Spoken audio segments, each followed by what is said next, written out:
Queridos irmãos, boa noite. Graças a Deus por estarmos juntos aqui para buscarmos o nosso Deus.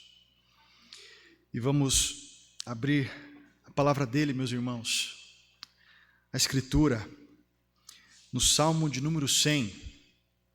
Abra a Bíblia, fique em pé, juntos nós vamos ler a Escritura nesse texto. Salmo de número 100.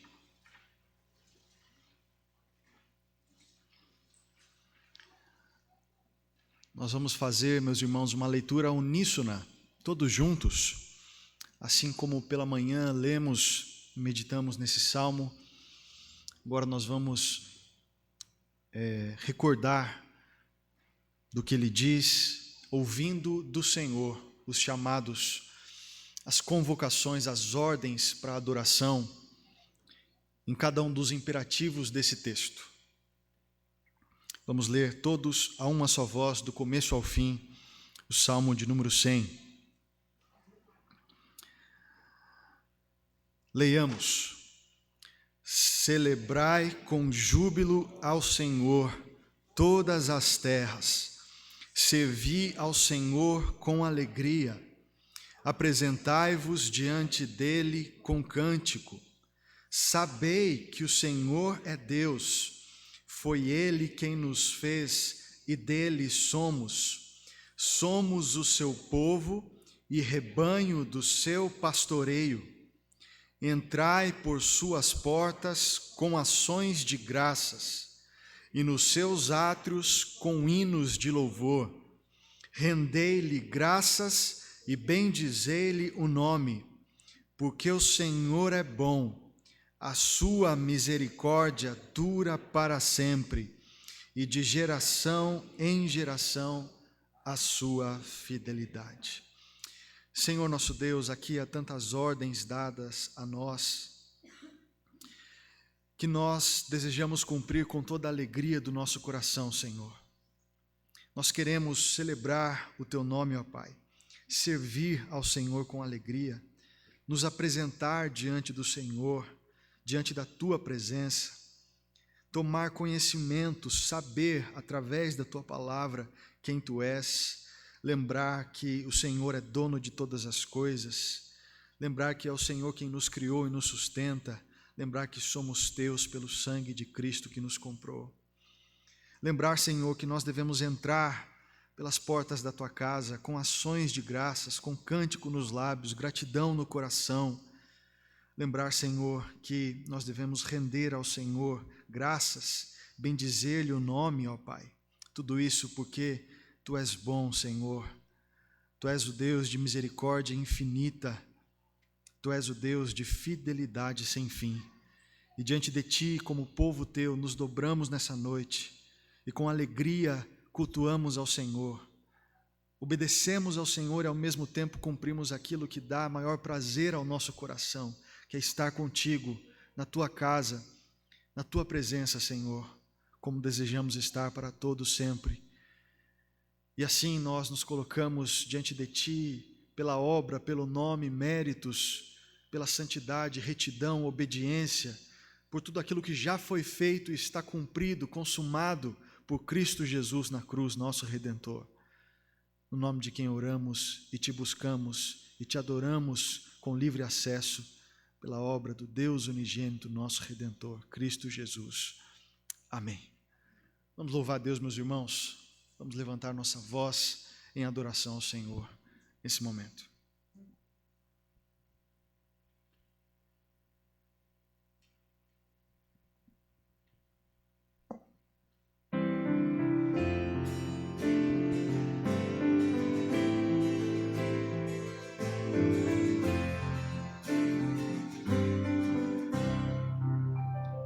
Que segurança tenho em Jesus, pois nele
levanta os mortos.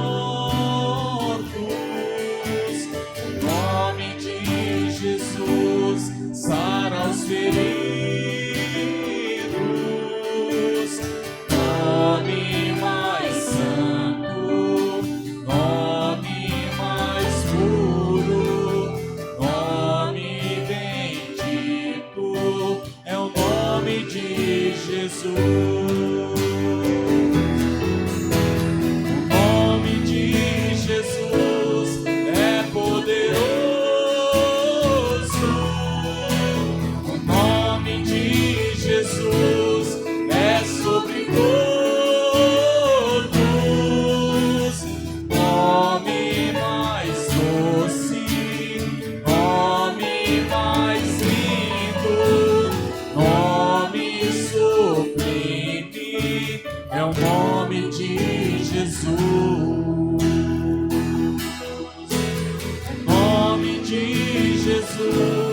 Levanta os mortos,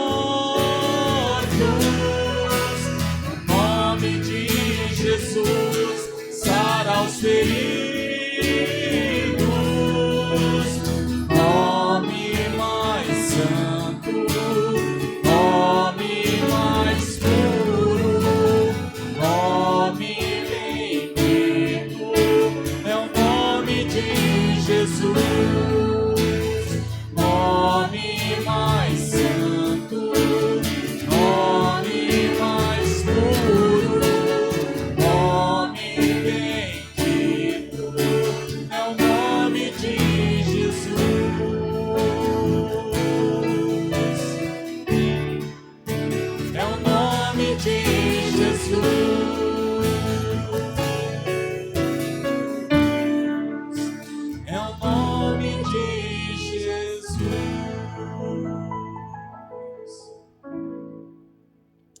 Amém. Podemos sentar.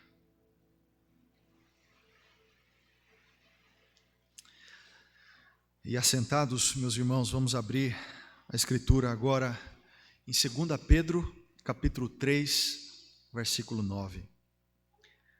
2 Pedro 3, 9.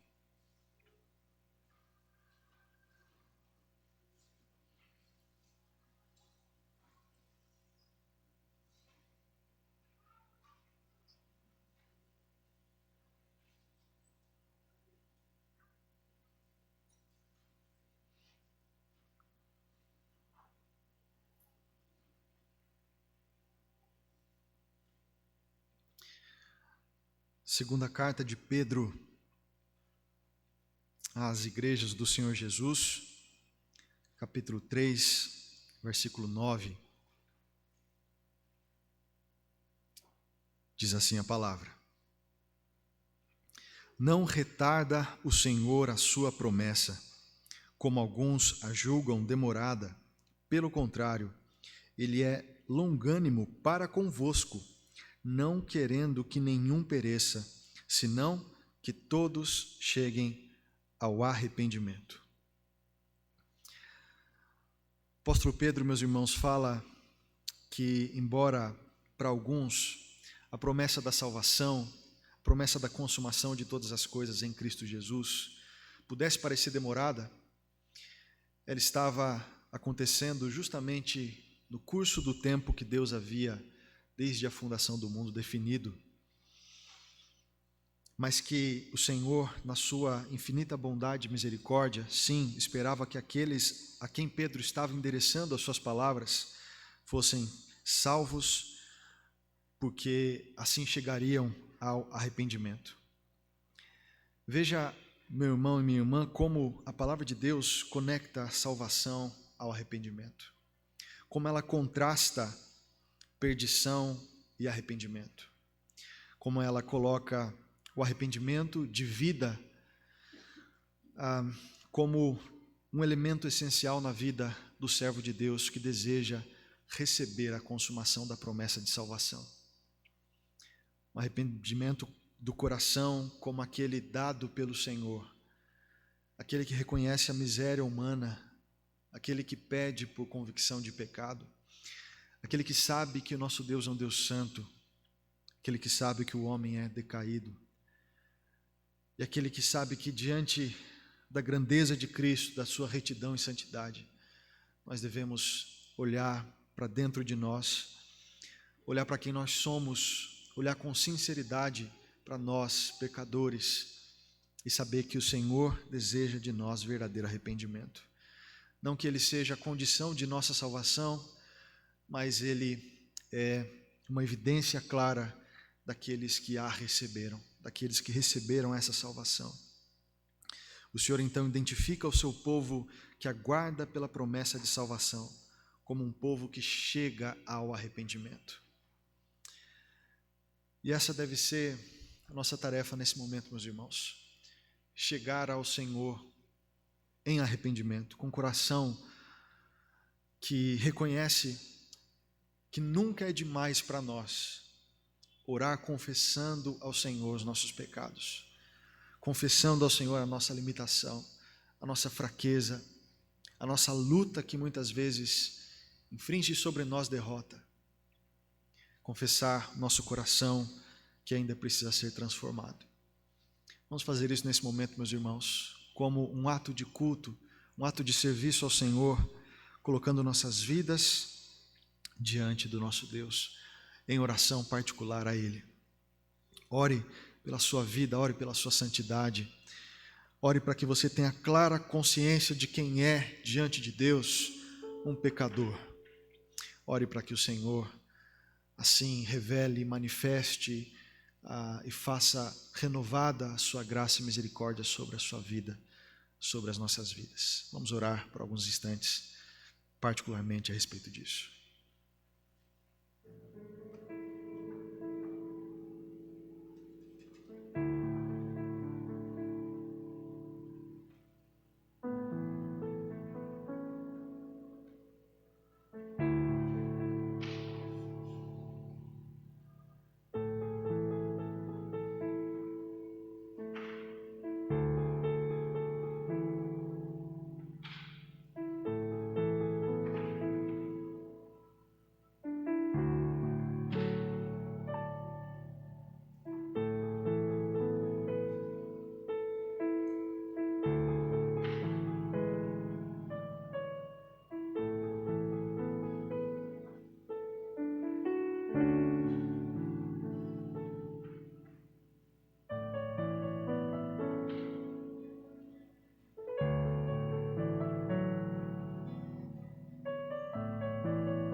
Quero pedir ao nosso irmão, presbítero Alcir, que faça uma oração nesse momento, ainda em reconhecimento do nosso pecado diante do Senhor, mas também em reconhecimento da obra de Cristo, do seu sangue, da sua cruz e da nossa esperança no poder do Senhor Jesus.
Amém.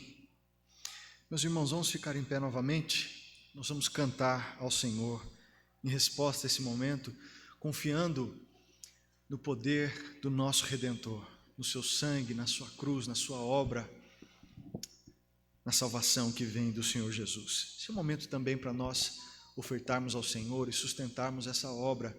Você que deseja fazer isso, pode fazê-lo agora em gratidão ao Senhor, em gratidão ao que o Senhor nos faz, nos sustentando com graça e misericórdia, não para negociar com Deus, não desejando que o Senhor nos dê além daquilo que precisamos, mas em reconhecimento da bondade de Deus sobre os seus servos. Vamos louvar o Senhor dessa maneira também.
Podemos sentar.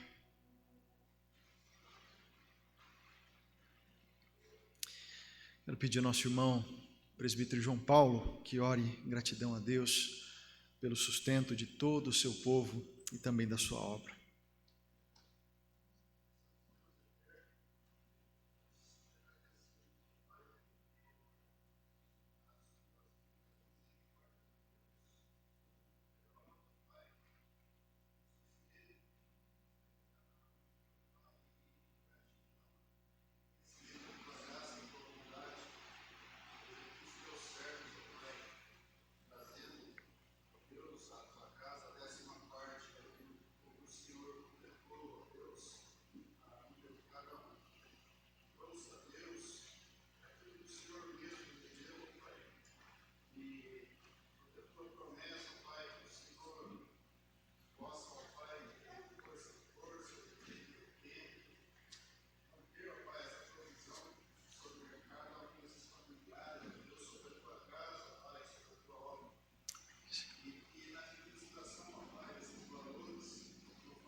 Amém. Meus queridos, nós vamos abrir a palavra de Deus nesse momento para meditarmos nela em 1 Reis, capítulo 17, do verso 8 ao verso 24.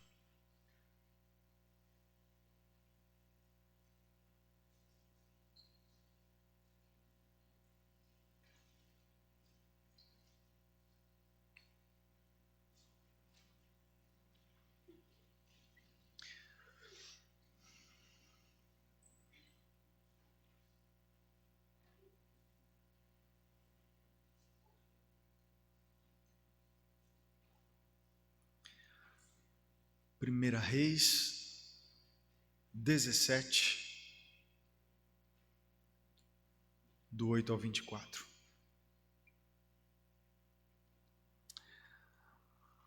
Ó Senhor, mais uma vez buscamos a Tua presença e pedimos que o Senhor cumpra sobre nós a Tua promessa maravilhosa de que os nossos corações seriam chamados, edificados e alimentados pelo Senhor através da pregação da Tua palavra. Os nossos ouvidos ouvem a Tua palavra, Senhor, e o nosso coração se enche de confiança e descansa em Ti. Nossa vida se transforma e se firma em Cristo Jesus. Nos alimentamos e nos fortalecemos nas verdades do Senhor. Nosso coração se pauta e vive segundo as maravilhas da Tua lei. Assim nos instrui, Senhor, e faz aquilo que só Tu podes fazer, com graça sobre graça, misericórdia sobre misericórdia, abrindo os nossos olhos, movendo a nossa vida a Ti mesmo, nos dando entendimento e conhecimento do Senhor, que é vida eterna para nós, em Cristo Jesus. Amém. Imagine um país cheio de corrupção, pobreza e imoralidade. Imagine, qual o primeiro país que vem na sua cabeça? Talvez Brasil, e não seja por isso que nós vamos desprezar o nosso país nesse quesito, embora eu esteja falando de Israel num determinado período de sua história. Na época, meus irmãos, do profeta Elias, Israel estava passando por crises profundas e poderia ser assim caracterizado, um país cheio de corrupção, pobreza e imoralidade. E o texto de hoje nos faz pensar no seguinte, diante de uma situação assim: o que o povo de Deus tem a dizer frente a um período difícil de uma nação? Para qual direção o reino de Deus nos leva nesse tempo? Quais são as coisas mais importantes para se dizer em tempos assim? O que a palavra de Deus tem a dizer a uma nação que está passando por grande sofrimento? A história do profeta Elias, meus irmãos, tem respostas para isso. Deus suscita respostas da vida de Elias frente a essas situações. E é por isso que nós precisamos lembrar com atenção, meus irmãos, do contexto que envolve a história contida aqui nos versos que nós já leremos. Elias viveu, meus irmãos, em tempos difíceis da nação de Israel. A princípio, em Israel, houve 120 anos de monarquia em paz e unificação. Houve 40 anos de Saul, 40 anos de Davi, 40 anos de Salomão. Depois da morte de Salomão, que aconteceu em 931 a.C., houve divisão em Israel. Como os irmãos sabem, 10 das 12 tribos de Israel passam a seguir a liderança de Jeroboão, um rebelde que se insurge contra o reinado legítimo, formando o que nós chamamos de Reino do Norte. A maior parte de Israel, 10 das 12 tribos, cuja capital é Samaria. Esse reino, meus irmãos, passa a ser o pior dos lados de Israel. Embora o reino do sul não fosse perfeito, ele desfruta de menos iniquidade do que o reino do norte. Esse reino dura 209 anos, desde que instaurado a partir da divisão, de 931 a 722 a.C. O reino do sul sobreviveu pouco mais do que isso, mas ainda não muito. E o reino do norte, então, em 722, é arrasado e completamente dominado pela Síria e extinto como nação. A partir daí, o reino do norte deixa de existir e é dissolvido como nação, e nós vemos resquícios dele depois, posteriormente, no meio das outras nações que vão dominando a região, e mais propriamente nos tempos de Jesus, já quando Roma dominava aquela região. Nesses 209 anos, meus irmãos, do Reino do Norte, nós tivemos 19 reis, de 8 dinastias diferentes. Agora pense bem, quantos reis para pouco tempo? 4 reis com 50 anos de reinado cada um já resolvia a questão, mas uma nação ímpia, cheia de corrupção, violência e outras coisas mais, teve uma confusão na liderança real, o que resultou em tantos reis, tantas dinastias e assim por diante. Não por acaso, todos os reis dominantes nesse tempo foram, segundo a palavra, reis maus. Inclusive os reis do sul, com algumas exceções, mas especialmente em Israel do norte não houve exceção. Todos andaram distantes de Deus e fizeram o que era mal diante dos olhos do Senhor. Mas na época de Elias, especialmente, o rei que governava nesse momento era o rei Acabe, historicamente intitulado como o pior rei de Israel, o mais profano, o mais vil, o mais violento, o mais omisso também. Porque se não bastasse isso, Acabe se casa com a pior mulher de Israel, chamada Jezabel, mais ímpia, sanguinária e vil que seu esposo, inclusive o influenciando e forçando a fazer uma série de atrocidades que se desenvolveu em Israel naquela época. Por conta desse casal terrível, meus irmãos, havia sangue, feitiçaria, tirania, prostituição, idolatria e apostasia, junto com outras coisas mais instituídas pela monarquia de Israel no Reino do Norte. Foi esse casal, meus irmãos, que impôs à força o culto a Baal, por exemplo, levantando poste ídolos e assim por diante. Todas as 10 tribos, sob o reinado de Acabe, foram levadas a se dobrar a Baal. Baal passou a ser o deus oficial do estado do Reino do Norte em Israel. E a partir de então, meus irmãos, o palácio passava a perseguir e matar os profetas de Deus. Dentre eles, um perseguido era Elias, que fugia, segundo a própria indicação do Senhor, da maldade de Acabe e Jezabel. O Reino do Norte estava infestado, meus irmãos, pela consequência do reino sombrio de Acabe e da omissão da grande maioria do povo em aceitar esse rei para si. Pois bem, foi nesse tempo que o Senhor levanta um profeta chamado Elias, um homem para que alertasse a nação dos maus caminhos que trilhava. Nós vamos olhar, meus irmãos, para esse contexto e concluir que era muito difícil viver nele, como nação, especialmente para Elias como profeta. E o povo de Deus estava passando por esse momento terrível, especialmente o povo que permanecia fiel a Deus e que se entristecia com a debandada do coração daqueles que já não estavam dobrados ao Senhor, mas sim a outros deuses. Enquanto isso, Elias é levantado pelo Senhor para trabalhar pelo Senhor nesse tempo. Isso já nos mostra, meus irmãos, algo precioso para nós como princípio da palavra de Deus.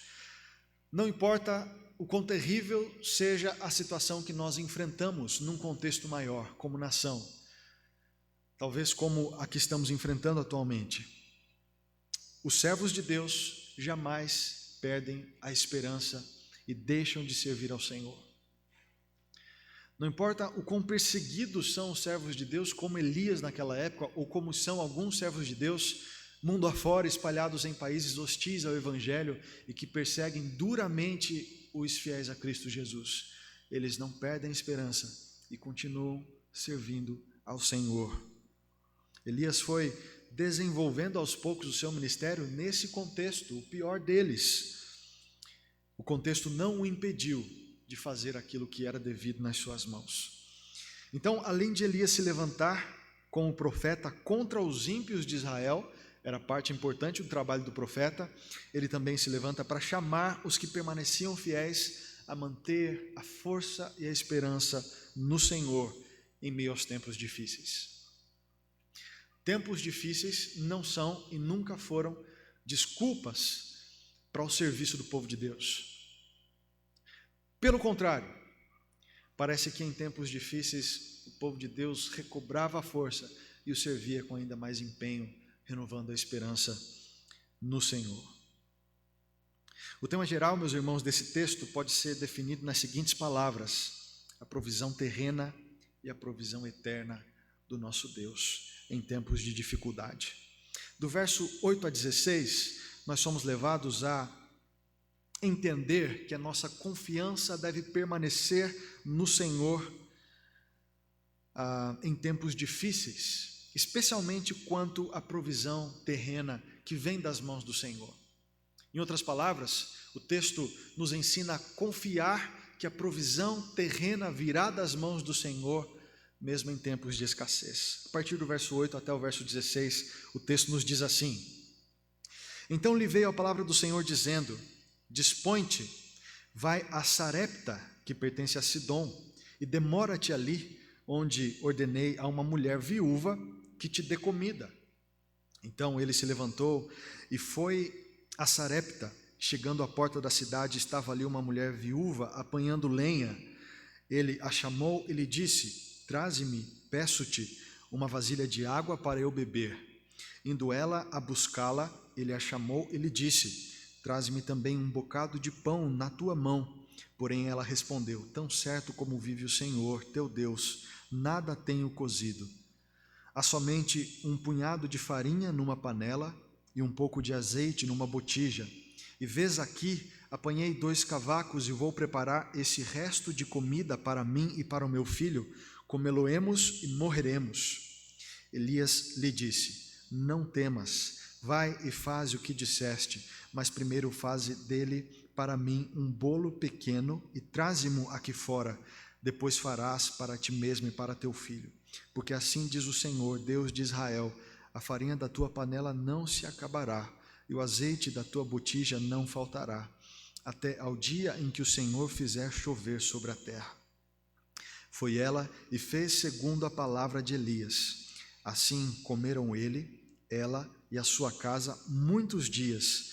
Da panela a farinha não se acabou, e da botija o azeite não faltou, segundo a palavra do Senhor, por intermédio de Elias. Elias, meus irmãos, antes, num contexto também de necessidade, estava sendo alimentado pela provisão sobrenatural de Deus. Quando Deus mandou que Elias tomasse água de uma fonte e trazia, através de pássaros, pão e carne para Elias comer. É isso que temos justamente no texto que antecede esse trecho que lemos. Agora Deus manda que Elias, escondido naquele lugar, saia de lá e vá até uma cidade chamada Sarepta, que significa fogo ardente. E é interessante, talvez, a ironia dos nomes, porque Elias já estava sendo provado num lugar desértico e agora sai de um lugar ruim para um lugar pior ainda, de tamanha escassez quanto antes.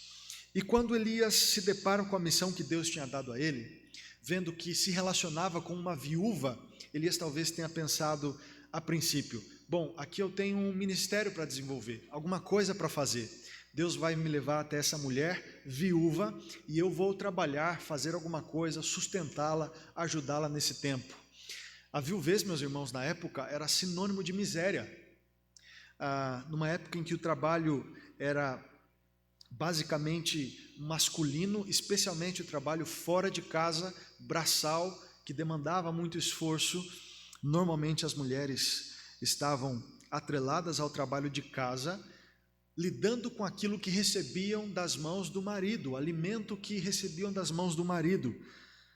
Na maioria dos casos, as viúvas passavam por grande necessidade. É por isso que em muitos momentos na Escritura nós vemos o Senhor mandando o seu povo a ter olhos atinados e preocupados com as viúvas, porque diferente dos nossos tempos, onde muitas delas são atendidas por políticas sociais e etc., na época passavam por grande necessidade. Então, quando a palavra viúva entrou na equação da ordem de Deus para Elias, ele talvez tenha pensado isso.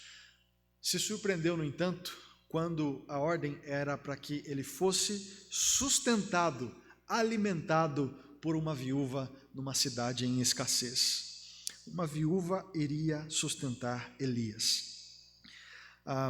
Nos tempos da crise, o Senhor continua sendo provedor onipotente, meus irmãos, de uma maneira que os nossos olhos percebem isso a ponto de declarar que de fato é o Senhor quem nos sustenta e ninguém mais. Porque através desse quadro improvável e contrariando a expectativa de Elias e de outros, Deus estava mostrando que quem sustenta Elias, seja através de um pássaro ou de uma viúva, é o Senhor. E por mais que os meios pareçam naturais, por mais que a situação fosse invertida, Elias sustentando alimento, suprimento numa casa de uma viúva e um filho, ainda assim seria o Senhor que estaria à frente do sustento daquele lugar. Mas para que os nossos olhos possam enxergar a realidade de que o Senhor é quem nos sustenta, o Senhor fez Elias viver essa situação e passar por isso, e enfrentar uma situação, meus irmãos, até humilhante, de ser sustentado por alguém que já estava em necessidade. Isso nos mostra de forma clara que nos tempos de crise o Senhor continua sendo um provedor onipotente para o seu povo, um provedor que pode todas as coisas diante do seu povo. Por isso nós somos chamados e desafiados a crer nesse provedor e a descansar nesse provedor e não na providência. Nosso coração pecador sempre está tendencioso a repousar na providência, a ficar tranquilo, em paz e alegre, se a providência já está diante de nós, se a despensa está cheia, se a conta está recheada, se diante dos nossos olhos está de bate-pronto a possibilidade de um sustento considerável. O Senhor está nos ensinando, através desse texto, a confiar no provedor e não na providência. E é verdade, meus irmãos, que às vezes nós, tendo o coração duro e os olhos cegos para confiar nisso, somos levados a situações em que nós vamos enxergar como Elias enxergou. Somos levados a estar em situações de tanto aperto que nós não vamos ter o que fazer a não ser ajoelhar e dizer: Senhor, eu não tenho mais nada para fazer, a não ser clamar diante de Ti em oração. O que o Senhor quer, no final das contas, é perceber que em todos os momentos, mesmo que não parecesse, é o Senhor quem sustentou e proveu o seu povo.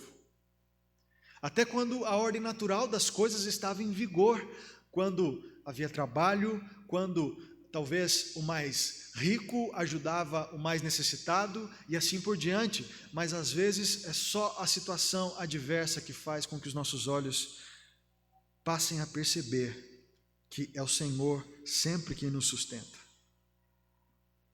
E a nossa oração deve ser sempre direcionada ao Senhor nas seguintes palavras: sim, ó Pai, eu creio em Ti, no meio da crise ou não, quando parece que todas as coisas vão faltar ou não, eu sei que o Senhor continua sobre mim e nada foge aos Teus planos.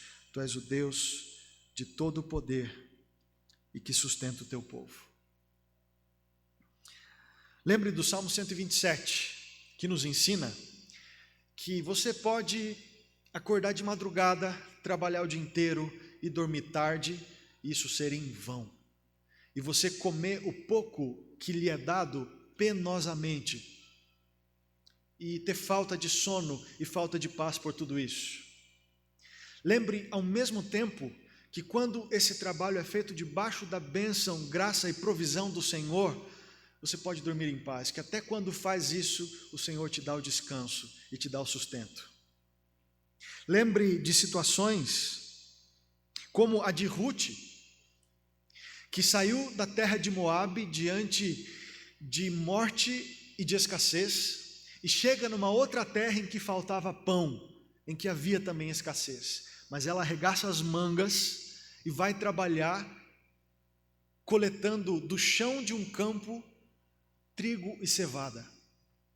Enquanto isso, o Senhor provê para ela um homem que passa a sustentar e a ser o seu consolador naquele momento.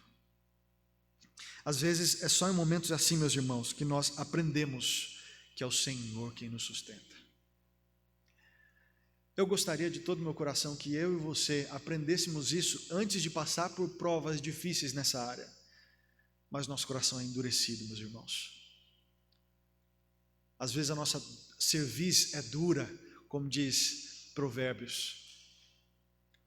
Às vezes os nossos olhos insistem em se manter fechados para a realidade de que é só Deus quem sustenta o seu povo, de um jeito ou de outro, através de coisas naturais ou sobrenaturais.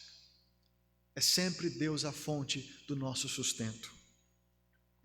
A palavra do Senhor nos ensina hoje: confie no provedor e não nas providências, quando a providência faltar. Lembre-se que é o Senhor o dono de toda a prata, de todo o ouro. É o Senhor o dono de todos os recursos. É o Senhor quem tem tudo ao dispor das suas mãos. Quando a nossa fonte seca, lembre-se que a fonte do Senhor nunca para de jorrar. E nós devemos confiar e descansar no nosso Deus. Uma viúva sustentando Elias. Isso nos ensina, meus irmãos, que o sustento vem do poder de Deus somente. Nós temos que trabalhar, é verdade. A lógica bíblica é: sem trabalho, sem sustento, mas sem a graça de Deus, o nosso trabalho é vão. E nós somos sustentados pelo poder do Senhor. Esse é o princípio maior. Um princípio que está atrelado a esse, e um pouco mais escondido no texto, mas igualmente verdadeiro, é o seguinte: o texto nos ensina que em momentos de necessidade, o orgulho deve passar longe do nosso coração. Quando Elias chegou em Sarepta, ele viu aquela mulher empobrecida com um último punhado de alimento para dar a ela e o seu filho. Que humilhação seria ser alimentado por essa mulher. E na verdade, meus irmãos, para você ser sustentado por uma pessoa mais necessitada que você, é preciso de muita humildade para receber isso, aceitar isso. Receba as ofertas que estão diante de você. Não recuse porque você acha que não precisa, ou porque aquele que oferece precisa mais do que você. Porque na verdade, meus irmãos, ninguém é tão rico que não possa receber e nem tão pobre que não possa doar. E esse texto é um exemplo disso para nós. E o Senhor assim nos ensina a trabalhar, confiar nele e viver sem orgulho no coração, especialmente diante das necessidades. Em tempos de crise, nós precisamos olhar para a provisão terrena do Senhor, porque é o Senhor que é a fonte dela para as nossas vidas. Não há outra fonte, não há outra fonte, é o Senhor. Agora do verso 17 em diante, meus irmãos, do verso 17 ao 24, o texto nos faz olhar não para a provisão terrena, mas agora para a provisão eterna do Senhor. Há uma transição dentro do mesmo modelo, digamos assim, a provisão do Senhor, mas agora não a terrena, não a passageira, mas sim a celestial, a eterna, que o Senhor também provê ao seu povo, da qual o Senhor também é fonte inesgotável. 1 Reis 17, a partir do verso 17. Depois disto, adoeceu o filho da mulher, da dona da casa, e a sua doença se agravou tanto que ele morreu. Então disse ela a Elias: que fiz eu, ó homem de Deus? Vieste a mim para trazeres à memória a minha iniquidade e matares o meu filho? Ele lhe disse: dá-me o teu filho. Tomou-o dos braços dela e o levou para cima ao quarto, onde ele mesmo se hospedava, e o deitou em sua cama. Então clamou ao Senhor e disse: ó Senhor, meu Deus, também até a esta viúva com quem me hospedo afligiste, matando-lhe o filho? E estendendo-se 3 vezes sobre o menino, clamou ao Senhor e disse: ó Senhor, meu Deus, rogo-te que faças a alma deste menino tornar a entrar nele. O Senhor atendeu à voz de Elias, e a alma do menino tornou a entrar nele, e reviveu. Elias tomou o menino e o trouxe do quarto à casa, e o deu à sua mãe. E lhe disse: vê, teu filho vive. Então a mulher disse a Elias: nisto conheço agora que tu és homem de Deus, e que a palavra do Senhor na tua boca é verdade. Aqui, meus irmãos, embora o texto nos ensine que a provisão terrena vem do Senhor e nós devemos confiar no Senhor para que nós possamos obtê-la, ao mesmo tempo o texto nos ensina que o nosso foco maior não deve estar na provisão terrena do Senhor. Porque nós podemos olhar para a situação e dizer: ok, Elias, e nós podemos até imaginar aquela mulher vivendo todo esse tempo de escassez e sofrimento, passar agora pela provisão terrena do Senhor e chegar no momento mais terrível ainda da morte do seu filho. Lembre-se que a segunda morte que ela enfrenta com pesar, aliás, ela é viúva por conta disso, porque já enfrentou a morte do seu marido e agora a morte do seu filho, o único que o texto cita.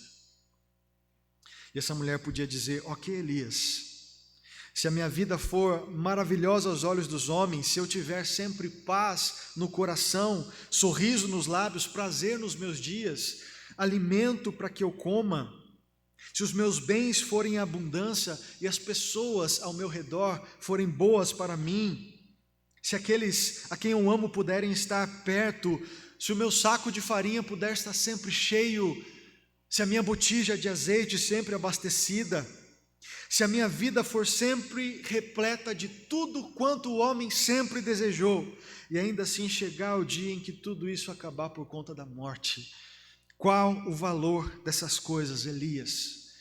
De que isso me valerá? E o que Elias tinha a dizer para essa mulher, meus irmãos? E o que nós temos a dizer para situações assim, semelhantes a que temos vivido hoje? Se há uma coisa que nos toca em qualquer história, é a morte de pessoas jovens, como o filho dessa mulher.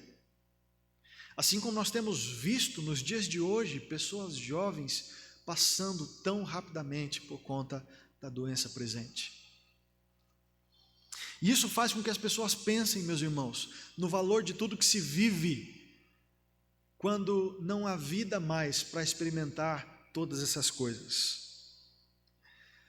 Essa mulher, conhecendo a dor da morte uma vez, agora experimenta uma intensidade maior desses espinhos na sua carne, quando vê a partida do seu filho. A natureza, meus irmãos, a dessa mulher, experimentava a ideia de que a vida é um fracasso. Porque por mais que nós possamos ter as coisas que necessitamos para viver, cada passo nosso é em direção ao nosso fim, à nossa morte. E segundo o que os homens pensam, a morte passa a ser o encontro com nada, a morte passa a ser a forma mais certa e plena de escuridão, o caminho para o fim, o fechamento do ser, o término do pensar, a não existência, o ponto final para nós, meus irmãos. E quando nós comparamos a vida com isso, ela se torna sem valor. E é por isso que, em suma, a conclusão da reflexão de muitos pecadores na história é que a vida humana é fadada ao fracasso e não vale a pena. Porque quando nós pensamos no fim dela, aquilo que se vive hoje não tem valor. A humanidade em si está fadada ao fracasso, porque quanto mais ela pensa no que é a existência, mais o homem pensa que ele logo deixará de existir. Se a morte é certa e inflexível, se cada segundo acontecido é um passo a mais para essa escuridão, o que resta para nós, meus irmãos, é angústia sem fim, já não há mais sentido. Cada prazer, cada sentido, um dia vai acabar para nós e nós acabarmos para ele, para eles. Esse é o caminho para todos nós. E o que Elias tem a dizer diante disso? Qual é a resposta da palavra de Deus diante disso? Qual é a mensagem do Evangelho diante disso, meus irmãos? Aqui, meus irmãos, eu quero que vocês prestem atenção comigo em algo muito importante. Boa parte das igrejas que se chamam cristãs hoje não tem nada a dizer diante disso. Não tem nada a dizer sobre isso. Não tem nada a dizer sobre essa situação terrível e final da morte do filho da viúva de Sarepta. Porque a maior parte das igrejas que nós vemos até hoje se preocupam em falar só até o verso 16 desse texto. A sua mensagem vai só até o verso 16. A sua preocupação é só com a providência terrena de Deus. A esperança que se apresenta a partir dessas igrejas a você e aos homens é aquilo que está presente até o verso 16. Se há uma esperança para nós, pecadores, eles vão responder: é sempre uma panela cheia de farinha e uma botija cheia de azeite. Contente-se nisso e permaneça esperando do Senhor esta resposta para o seu coração. E o nosso coração, como eu disse, apaixonado por ver em substância aquilo que pode nos sustentar, se alimenta nessa esperança, se renova nisso e se firma diante disso. Mas o foco dos nossos olhos, segundo a mensagem da palavra de Deus, não deve ser esse, meus irmãos. E o mais importante do texto não é a nossa esperança quanto à provisão terrena, mas é a nossa esperança quanto à provisão eterna do Senhor. Porque bênção terrena nenhuma, que tanto se prega, que tanto se promete, que tanto se almeja, tem valor diante de uma situação dessa. Imagine todos esses testemunhos contidos na experiência dessa mulher. Olha, eu perdi tudo, perdi meus bens, passei fome, mas agora o Senhor me deu uma provisão sobrenatural na minha casa. Tenho sempre alimento na minha cozinha. Não passo mais fome, não passo mais necessidade. Só tem um detalhe: eu sou viúva e agora meu filho faleceu. Qual a esperança da palavra de Deus diante disso, meus irmãos? Aqui é importante nós sabermos que o Evangelho não foca na provisão terrena, e todas as pseudo-igrejas de nossa época que insistem em focar nisso estão desvirtuando o propósito central do Evangelho. Quando a nossa esperança final deve ser firmada no que acontece depois da provisão terrena, na mais importante. Por quê, meus irmãos? Cristo não disse para nós o seguinte: não se turbe o vosso coração, crede em Deus, crede também em mim, porque no tempo presente eu vou preparar para vocês uma morada confortável, uma conta bancária com muitos recursos, um grupo de amigos com muita alegria e um presente de vez em quando para preencher o coração. Jesus não disse isso.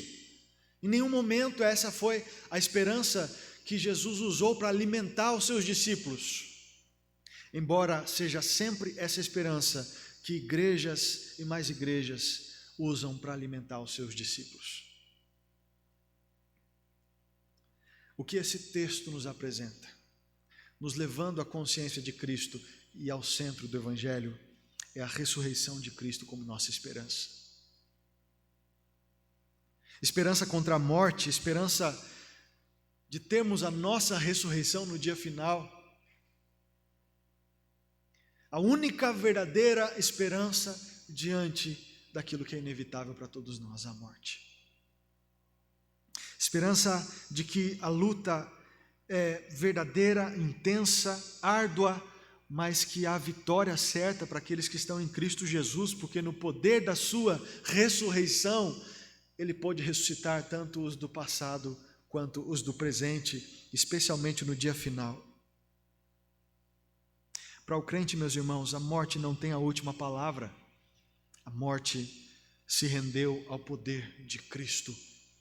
E é nessa provisão que nós devemos focar. É nele que nós vivemos e viveremos para sempre.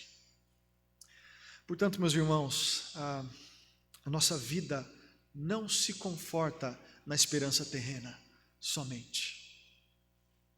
Não se firma na esperança terrena. E justamente quando ela falta, ou é difícil de conquistá-la,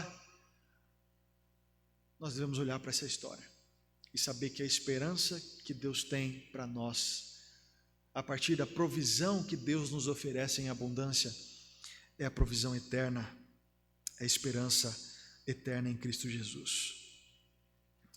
Esse texto, meus irmãos, nessa sequência de acontecimentos, nos faz enxergar que, embora a provisão terrena tenha seu valor, um dia ela não terá. Embora, especialmente, o reconhecimento de que é Deus quem nos sustenta tenha o seu valor, um dia todo esse sustento não terá valor nenhum. E é por isso que a sequência de acontecimentos faz questão de nos mostrar qual deve ser o nosso foco. A nossa vida, meus irmãos, não se conforta na prosperidade financeira, mas se conforta na promessa que diz: darei a vocês um coração novo e porei um espírito novo em vocês. Tirarei de vocês um coração de pedra e em troca darei um coração de carne. A nossa vida não se conforta na realização dos nossos sonhos terrenos e passageiros, mas se conforta na promessa que diz: se confessarmos os nossos pecados, Ele é fiel e justo para nos perdoar e nos purificar de toda injustiça. Nossa vida, meus irmãos, não se conforta ao almejarmos uma sociedade melhor pelo poder dos homens, na cura dessa doença presente, na resolução da corrupção, no aprimoramento da segurança nacional. Nossa vida não se conforta com uma possível nação mais madura no presente, mas se conforta na promessa que diz: não violarei a minha aliança, mas a linhagem de Davi permanecerá para sempre, e o seu trono durará como o sol, e será estabelecido para sempre como a lua, a fiel testemunha no céu. É o reino de Deus, o nosso conforto, o seu estabelecimento definitivo e final. Nossa vida, meus irmãos, não se conforta numa saúde sempre perfeita e numa vida longa e tranquila, mas se conforta na promessa que diz: não se turbe o vosso coração, credes em Deus, crede também em mim. Na casa de meu Pai, e não no tempo presente, mas na casa de meu Pai há muitas moradas. Se não for assim, eu não teria dito, mas eu vou preparar lugar a cada um de vocês, e eu voltarei, eu mesmo voltarei, e vos levarei para mim mesmo, para que onde eu esteja, estejais vós também. Há uma esperança para nós pecadores, meus irmãos, e essa esperança não é provisão terrena em primeiro lugar. Essa esperança é ressurreição e glória na presença de Deus. Nós não podemos trocar aquilo que é tão pequeno pelo tesouro maior que o Senhor nos oferece em Cristo Jesus. E é por isso que, mesmo que a provisão do alimento tenha sido tão importante, o que trouxe alegria final ao coração daquela mulher foi o fato de que Elias, na simplicidade de quem era, não decretando nada para Deus, não determinando nada diante do Senhor, como fazem os homens presentes, mas simplesmente clamando a Deus, estendendo-se sobre o menino e pedindo ao Senhor. Aquele menino sobreviveu, ou teve vida novamente, melhor dizendo. Foi ressuscitado, estava vivo junto de sua mãe. O único poder capaz de fazer isso é aquele que é a ressurreição e a vida, o Senhor Jesus, aquele que é a fonte de toda a vida. É verdade, Deus é a fonte da provisão terrena, mas o nosso coração deve permanecer firme, confortado e descansado na verdade de que o Senhor Jesus é a fonte da vida. Ele pode, como fez com o menino, prover ressurreição imediata, como fez com Lázaro.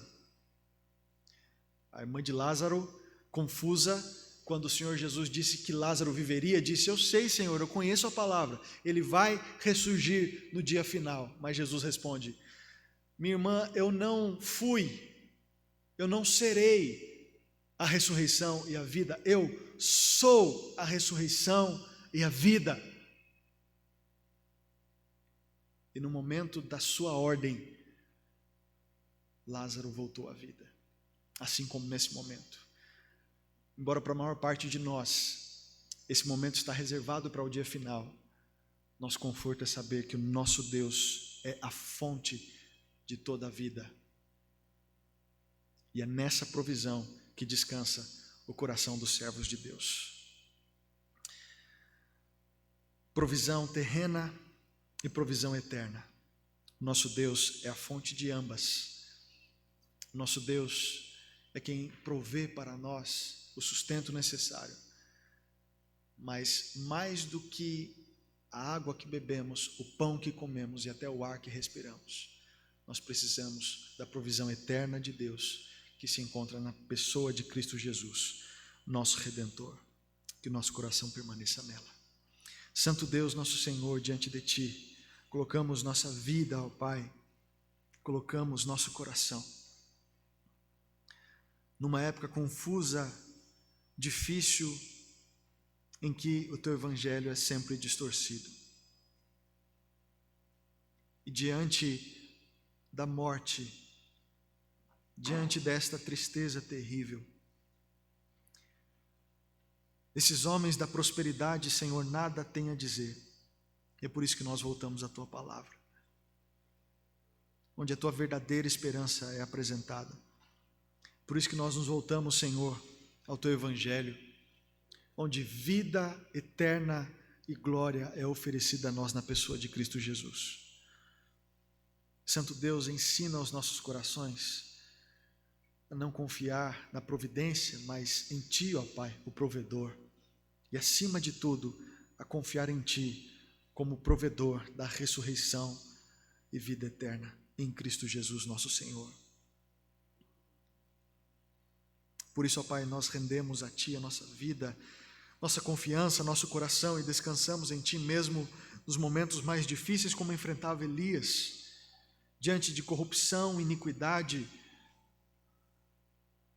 Ó Pai, nos faz, no tempo presente, de tantos problemas, de tanta morte, Senhor, experimentar o mesmo descanso em Ti, um Deus que nos sustenta, que provê para nós o necessário, para o tempo presente, mas acima de tudo, que provê para nós o necessário para o tempo por vir e para a eternidade. Em Cristo Jesus é que nós oramos agradecidos. Amém. Vamos ficar em pé, meus irmãos, já nos encaminhando para o fim desse culto, louvar ao Senhor mais uma vez, adorando ao nosso Deus, rendendo a Ele todo louvor e gratidão.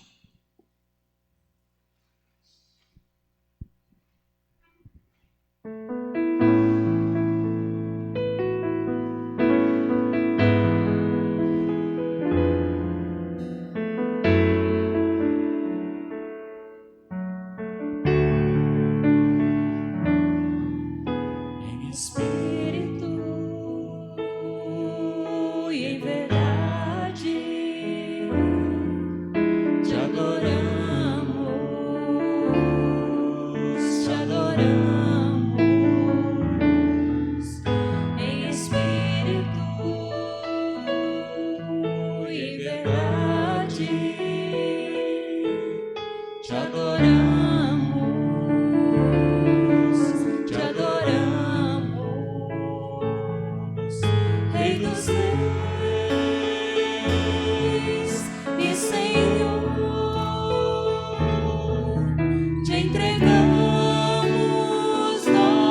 te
é estar nos atos do Senhor.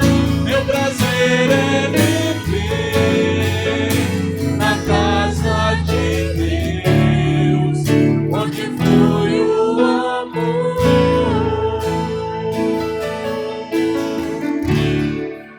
onde flui o amor.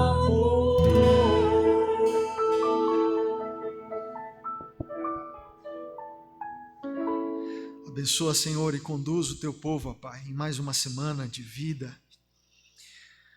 Senhor, que nosso coração esteja em Ti, descanse em Ti, confie nas Tuas mãos poderosas, que nos sustenta e nos dá vida em Cristo Jesus. Pai Santo, abençoa o teu povo, nos abençoa, Senhor, nos protegendo em meio a esses tempos perigosos, ó Pai, nos dando saúde, nos dando vida e, acima de tudo, nos dando esperança no Senhor Jesus, porque o nosso tempo passará, em breve ou não, nosso dia chegará. Não importa que estejamos unidos a Cristo, nosso Redentor, a ressurreição e a vida, que essa esperança permaneça acesa em nosso peito, ó Pai, firme dentro de nós, como uma âncora ao coração, em qualquer circunstância, e assim faz com que nós, o teu povo, permaneçamos no Evangelho, na verdade do Senhor, na verdadeira esperança, ao mesmo tempo que pedimos, ó Pai, a tua força para o tempo presente, nas dificuldades específicas, na escassez que o Senhor nos sustente, na saúde que o Senhor nos fortaleça, ó Pai. Abençoa, Senhor, os enfermos, abençoa, Pai, os enlutados, abençoa, Pai, aqueles que estão passando por diversos problemas e que o Senhor conhece, porque a tudo o Senhor vê e é soberano sobre todas as coisas. A Ti clamamos, ó Pai, a Tua graça e misericórdia, e que esteja conosco, Senhor, mesmo no vale da morte, mesmo no tempo difícil, mesmo na luta e na tristeza, ou mesmo na alegria e nos tempos tranquilos, quando o nosso coração, cheio de vaidade, às vezes se desvia do Senhor. Nos dá um coração aos Teus pés, ó Pai, é isso que desejamos, e uma visão clara da Tua glória, de quem Tu és, pois nós pertencemos a Ti, Tu és o nosso Deus, e a Ti clamamos e pedimos. Abençoa, Senhor, com Tua graça e misericórdia as nossas vidas, em nome do Senhor Jesus. E agora, meus irmãos, que a graça do Senhor Jesus, que o amor de Deus Pai, e que a comunhão do Espírito Santo de Deus esteja sobre vocês, Igreja de Cristo, hoje e sempre. Amém.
Irmãos queridos, louvado seja Deus.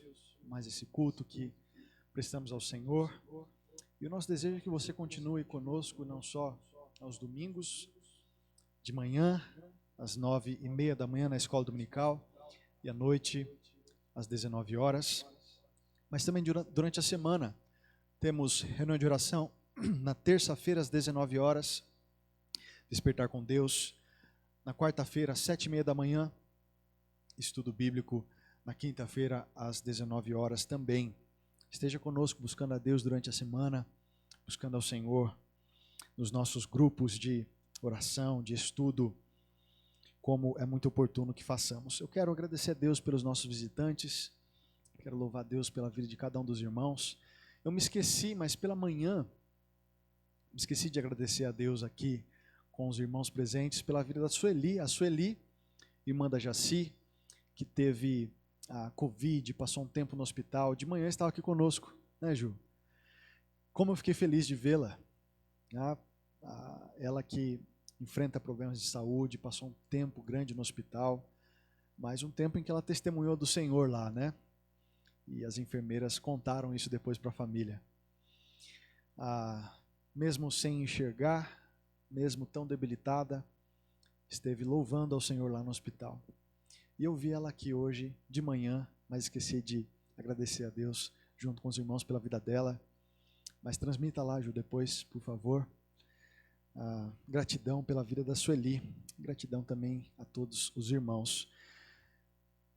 E além de gratidão por isso, meus irmãos, quero agradecer também por alguns motivos de oração que estávamos colocando diante do Senhor e fomos respondidos com a graça de Deus. Nosso irmão diácono Daniel, há um tempo atrás, tinha pedido por um amigo de trabalho que estava em situação grave, entubado por conta do Covid, e agora está se recuperando, já em bom estado pela graça de Deus. O mesmo nós podemos dizer a respeito da dona Marta, tia da nossa irmã Luciana Fragoso, a Luciana Ladeira, esposa do diácono Rogério Ladeira, que também estava entubada, mas foi extubada e está melhorando. Vamos continuar orando por ela. E também, meus irmãos, pelo Leandro, que é genro da Lucimara, né? Pai do Felipe, pai do Samuel, cunhado da Duda, nossa irmã, que estava entubado e também já está melhor, já está se recuperando pela graça de Deus. Vamos continuar orando por eles, orando também pela nossa irmã Lucimara, que ainda está sofrendo alguns efeitos da Covid, e orando por todos os nossos irmãos. Vamos continuar firmes em oração por isso. Quero agradecer a Deus pela vida dos irmãos que estão conosco. Primeira vez que vocês estão conosco? Deus abençoe, um prazer recebê-los, viu? Como é o nome de vocês? Lucas, Amanda e Zion. Deus abençoe, gente. Muito bom recebê-los. Estejam sempre conosco, viu? Louvando a Deus, adorando a Deus. Um prazer mesmo. Mais alguém conosco, conhecendo nossa igreja pela primeira vez? Creio que não, né? Semana que vem, meus irmãos, nós estaremos aqui juntos no primeiro domingo da semana, celebrando a ceia do Senhor. Esteja conosco. Pela manhã, hoje nós começamos um estudo sobre o seguinte tema: a Bíblia como verdade absoluta. Nós tivemos problema na transmissão de hoje por conta da nossa internet e não pudemos transmitir, mas o estudo foi gravado. Você pode conferir lá no nosso canal do YouTube, IPB Boituva, ou no nosso Facebook, Igreja Presbiteriana de Boituva. Nós vamos continuar desenvolvendo esse estudo pelos domingos de manhã. E domingo à noite, na semana que vem, nós começaremos, meus irmãos, uma série de exposições bíblicas no livro de Abacuque. Eu quero convidá-lo a estar conosco e meditar na palavra de Deus quanto a isso, nesses tempos que temos vivido especialmente. Ceia do Senhor à noite, início da exposição de Abacuque também à noite, e pela manhã, escola dominical, continuação do estudo sobre a palavra de Deus como verdade absoluta. Esteja conosco, porque o Senhor deseja que estejamos juntos na sua presença, como é devido a nós, igreja do Deus vivo, casa de Deus, coluna e baluarte da verdade.